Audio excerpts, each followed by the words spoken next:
આજે તો અમારી આઈપીએલ ના ટીમ ના કેપ્ટન ને માર્યો ઢોર માર કહાની કઈક એવી. જય શ્રી રામ મિત્રો, કેમ છો બધા? મજામાં? નાઈધન ફ્રેશ થઈને આવી ગયો સીધો દક્ષ બાપુના ઘરે, અને દક્ષ બાપુના ઘરે હતો આજે કથા અને વાંચી આવતા વેત મને દર્શન થયા પૂજનભાઈ ના, એટલે મારો આજનો દિવસ જવાનો છે હારામાં હારો. પછી મેં મળી લીધો અમારા ગામના ક્રિએટર. મને એવું લાગે છે કે હવે આઈફોન ની કિંમત ઓછી થાય તો થાય, કારણ કે અમારા ઓમ પટેલ પાસે આઈફોન આવી ગયો ને. બીજી બાજુ અમારા કાનાભાઈ જપડાઈ ગયા ચા પીતા. પછી ઘડીક વાર બેઠા હતા, એન્ટ્રી થઈ અમારા હાવજ. પછી હાવજે મને કીધું કે તારે પાવને જવાનું છે છાશ લેવા, તો હું ને પાવન નીકળી ગયા ગાડી કાઢીને છાશ લેવા માટે. ઠેબા ખાતા ખાતા પહોંચી ગયા સોરઠ ડેરીમાં, ને પછી ભાઈને આપી દીધા પૈસા, ને ભાઈએ 5 લીટરની કોથળી કાઢી દીધી, નીકળી ગયા પાછા ઘર. છાશ લઈને ઘરે આવ્યો તો અમારા હાવજે કહી દીધી આઈપીએલ ની આખી ટીમ ભેગી, ને ઘડીક વાર બેઠા હતા અમારી ટીમના કેપ્ટને માર્યો ઢોરમાં.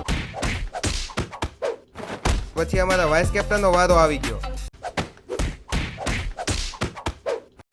ત્યાં કોઈક મદદ માણાએ હાકલ નાખી કે હાલો આખી ટીમ જમવા, તો બેસી ગયા જમવા અને જમી લીધું, ને પછી છેલ્લે વૈધા હું અને ક્રિએટ. પછી અમે મણ બે મણ શ્રીખંડ ખાઈ ગયા હતા, તો છેલ્લે અમારા રાઠોડભાઈ હાટું કઈ શ્રીખંડ વૈધું નહોતું, તો હું ને કાનો ડબરો લઈને નીકળી ગયા શ્રીખંડ લેવા માટે જ્યાં રાખ્યું હતું. આવી ગયા ડેરી અને કાનાએ કાઢ્યો મોટો ડબરો ને ભરી લીધા અમારા નાના ડબરામાં. તો શ્રીખંડ કાઢીને આવી ગયા ઘરે, અને રાતે હતો જમણવાર, તો એનો સામાન ઉતારીને આવી ગયા સીધા શાકભાજી સુધારવા માટે. તો હવે હું મળું તમને પાર્ટ 2 માં. પાર્ટ 2 જોવા માટે મારી ચેનલને સબસ્ક્રાઇબ કરવાનું ભૂલતા નહીં.